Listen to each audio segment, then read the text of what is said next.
четырехкратный зум. Так.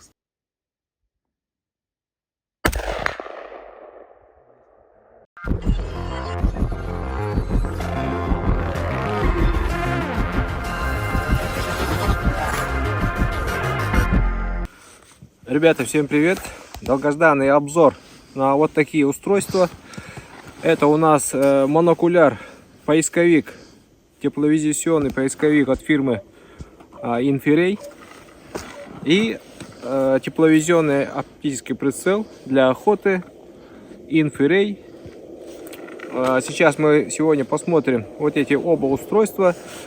Вот эти устройства можно купить в магазине «Ночная охота» в городе Якутске по очень выгодным ценам. Сначала мы посмотрим монокуляр, модель AFO AL25. По-моему, на линейке вот этих монокуляров она самая большая, то есть самая большая матрица. Открываем коробку с монокуляром. И здесь у нас чехолчик, инструкция. Инструкция у нас на русском языке. Далее у нас сам монокуляр. Вот такой.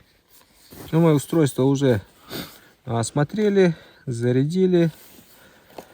Также у нас в комплекте провода для зарядки. Также есть проводок для подключения к телевизору. И ремешок. И оригинальное зарядное устройство. В книге написано, что надо заряжать именно своим зарядным устройством, чтобы избежать всякие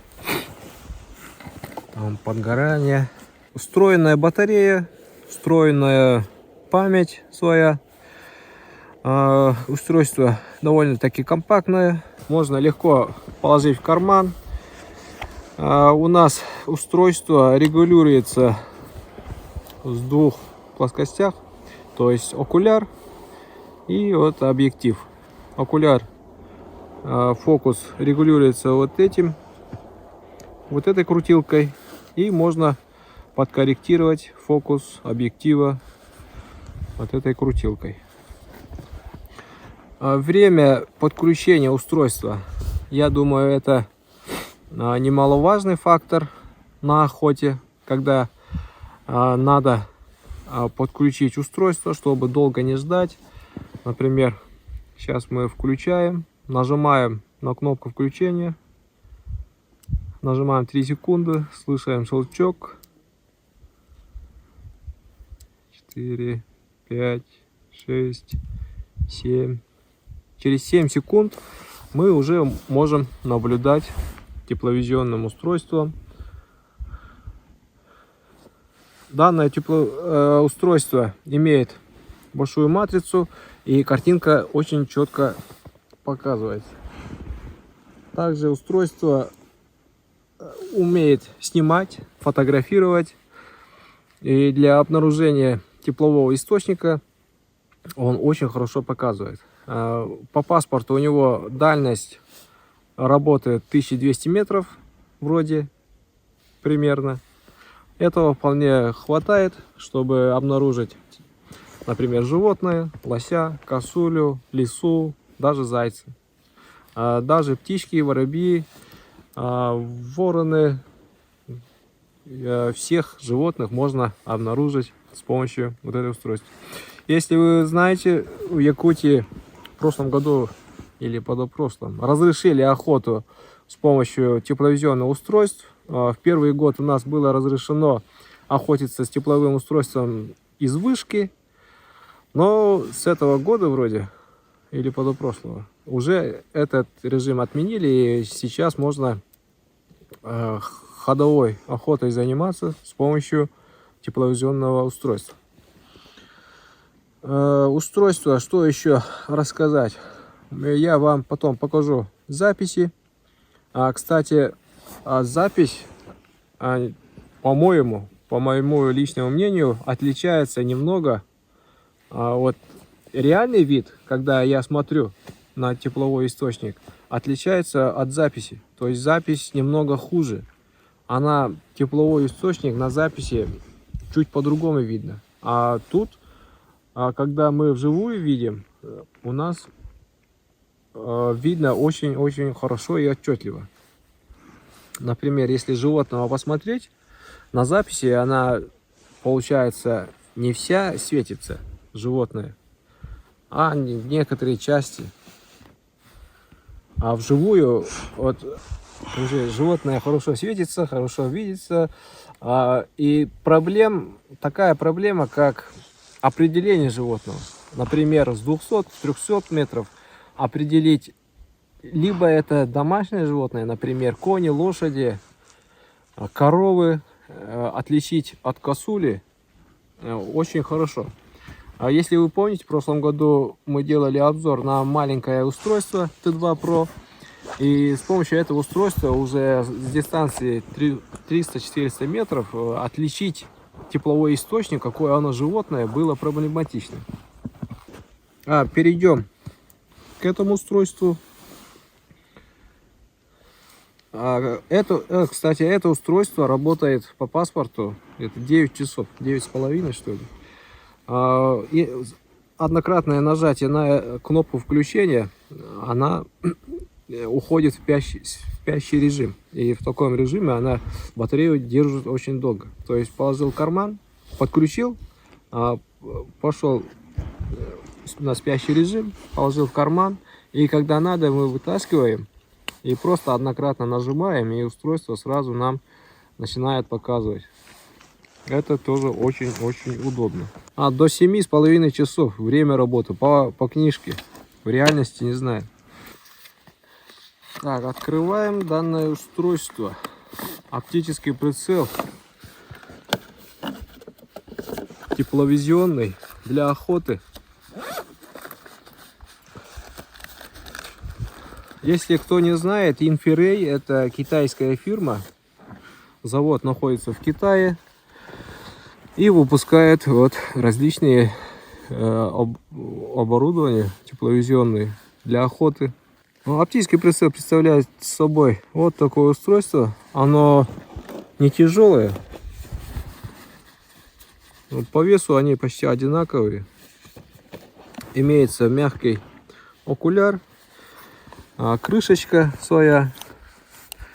Также устройство регулируется в двух положениях, то есть наглазник и, соответственно, фокус окуляра, объектива. Имеется 3 кнопки: кнопка включения, кнопка меню и кнопка фото-видео. Устройство также снимает фото-видео, имеет встроенную память, никакой другой флешки SD-карты тут ложить не надо. Записи в основном они по объему маленькие. Данное устройство работает от батареи вот таких, к сожалению, не встроенная батарея, или к счастью, кому как. Таких батарей у нас живых не оказалось. В магазине у меня в деревне не продается, поэтому вышел из выхода, подключил Powerbank. Но там тоже есть вопросы, я вам все объясню. И крышечка просто так закрывается. В комплекте, что у нас в комплекте? В комплекте есть вот такие тепловизионные маркеры для пристрелки. Мы сейчас будем использовать. Ремешок есть для сумки. Вот такая сумочка. Можно вот сюда положить. То есть на пояс. Можно на ремешок носить. Также в комплекте есть у нас вот такой кронштейн. Родной кронштейн. Как видите, оптика крепится вот 2 болтами на вот эту, на эти рельсы, так сказать, кронштейн свой. Мы сейчас сразу все это дело закрепим. В комплекте есть вот такой ключ универсальный. На 2 болтах мы это дело все закручиваем. По паспорту устройство выдерживает до 6 килоджоуль. Насколько я знаю, 12 калибр дробовой имеет нагрузку 7,5 джоуль.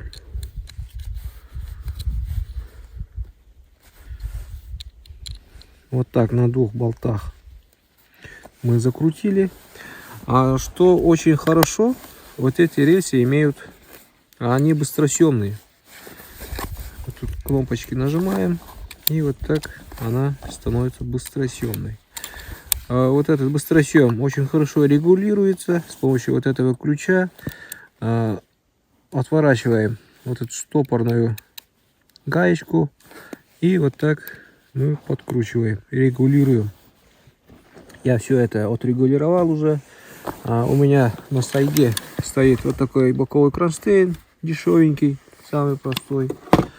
И туда мы крепим вот это данное устройство.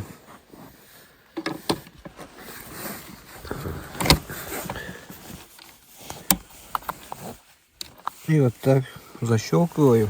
Да, все. Устройство уже готово к работе. Сегодня мы будем пристреливать. Посмотрим, как она выдерживает и так далее. Кстати, про питание через пауэрбанки. Это желательно не рекомендуется делать, потому что данное устройство нельзя подключать источники питания с быстрой зарядкой. Например, есть современные сильные пауэрбанки, которые имеют функцию быстрой зарядки. Если вот такую быструю зарядку подключить, быстрая зарядка имеет ампераж или вольтаж намного больше, чем требует устройство. И мне люди говорили, что данное устройство таким методом бывали случаи, когда устройство переставало работать, то есть сгорало. Я вот этот пауэрбанк уже использовал, так что не боясь, подключаюсь. И сейчас мы будем пристреливать данное устройство. Сейчас мы пойдем и поставим вот такой тепловую мишень. И еще раньше, как я пристреливал тепловые устройства, я вот там покажу. Вот такое устройство в комплекте есть. При реакции с воздухом данная штука должно греться. Оказывается, эта штука как наклеечка.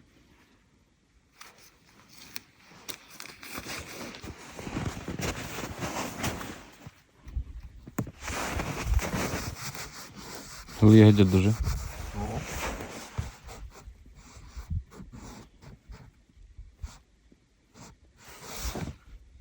Глимер. Штука чуть-чуть тепло вывозит, что ли. Либо специальный материал, который на это реагирует на тепловизор, или она выдает тепло. Ну, пойдем посмотрим. Кстати, еще есть один способ, очень такой верный. Мы до этого пристреливали старые устройства китайское. Берете картон, делаете дырочку и на ту дырочку ставите сигарету. И пока сигарета не потухнет, на приборе очень хорошо будет видна точка, горячая точка. И еще вот один метод. У нас есть гонг старенький. Мы этот гонг сейчас погреем, и она у нас будет светиться как лампа.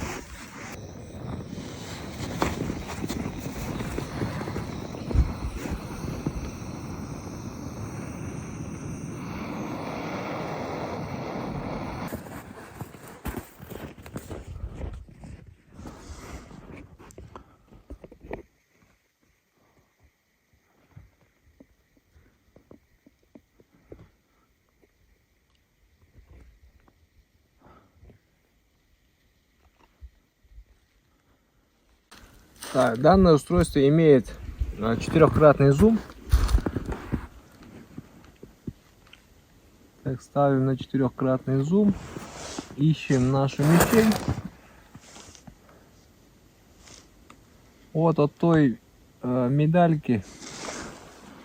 Медальку мы видим. Сейчас будем производить 3 выстрела.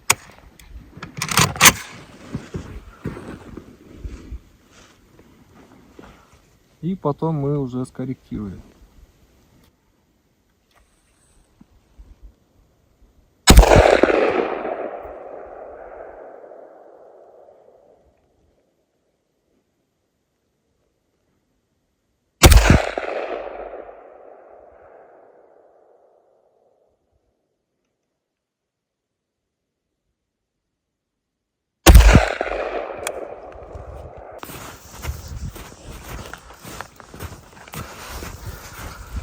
Так,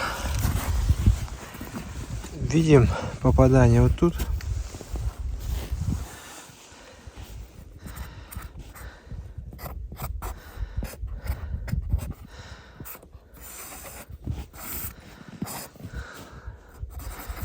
Вот с таким СТП. Получается, у нас мы целились вот сюда. Сколько? Где-то 9 и где-то 20 сантиметров. 20 сантиметров налево и 10 сантиметров вот тут. Но вы сейчас сами посмотрите, как все очень просто пристреливается, корректируется прицел на тепловизоре. Сейчас мы делаем корректировку. Входим в режим пристрелки.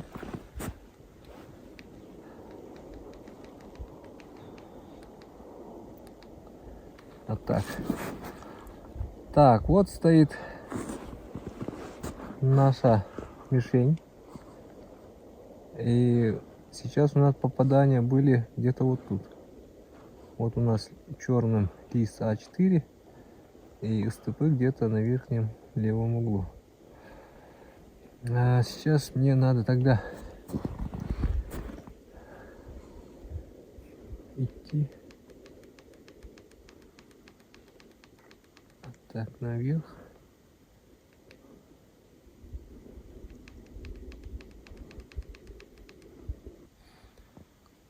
Так, делаем зум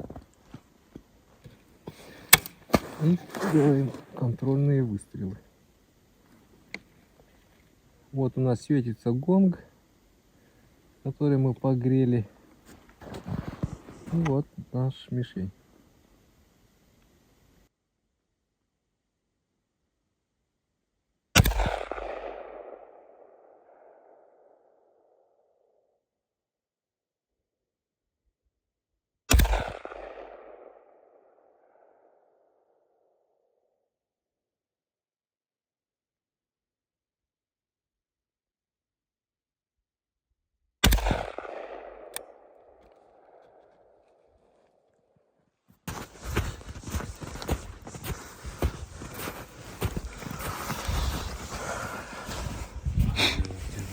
Но слишком сильно мы ушли влево. Там пиксели на четырехкратном зуме, расстояние 100 метров. И вот СТП у нас получилось вот тут. Чуть-чуть. Так надо сделать. Делаем еще одну корректировку и пробуем опять же по мишени. Потом попробуем в гонг. Ага. 3 контрольных выстрела и 2 по гонгу.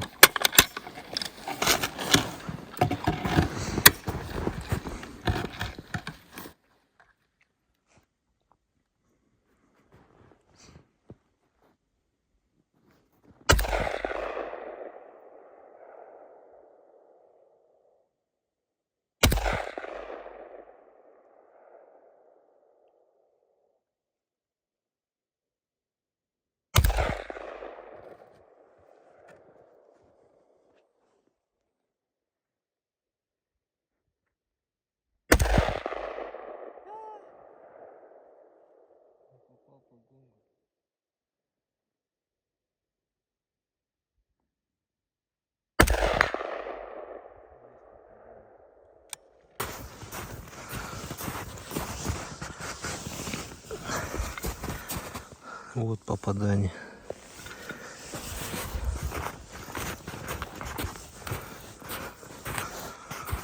Ну здесь вот сделали 3 выстрела. Пищ, пищ, пищ. Чуть наверх ушла, конечно. Ну нормально. На 100 метров. Чуть-чуть высит. Или ненормально. Ненормально. Мне надо чуть-чуть опустить тогда.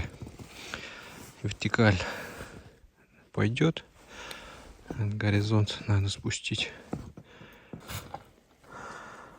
А вот запись с монокуляра. Вот Василий прицеливается в мишень. Как вы видите, вот ствол уже тепленький. Вот такие режимы есть в монокуляре. Но мне вот этот режим очень нравится. Белое на черном. То есть тепловой источник светится белым светом. Для меня это, моему глазу это хорошо. Вот стоит у нас гонг. Вот такой зум у устройства трехкратный. 4-кратный, оказывается. Вот светится наш гонг. Мишенька вот светится маленькая. Вот Василий собирает мишень.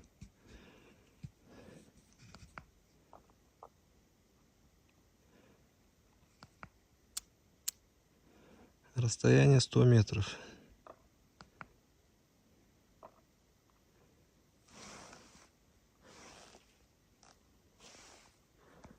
Вот тут мы стреляли и заметили, что тут ходила косуля. Довольно-таки большая. У меня есть лицензия на косулю.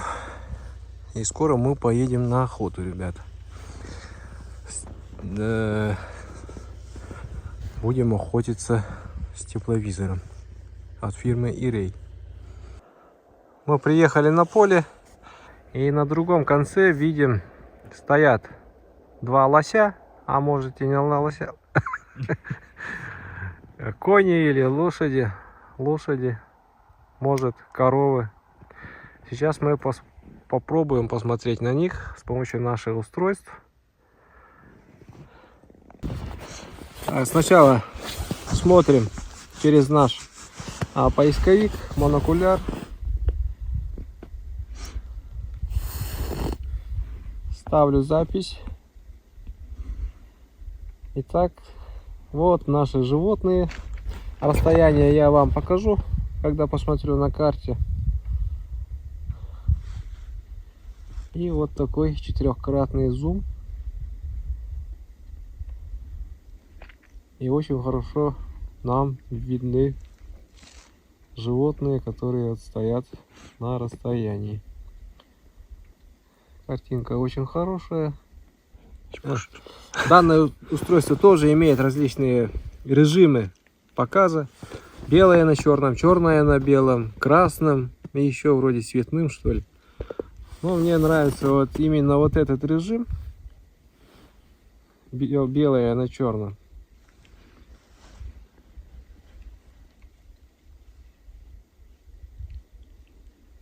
И она очень хорошо показывает.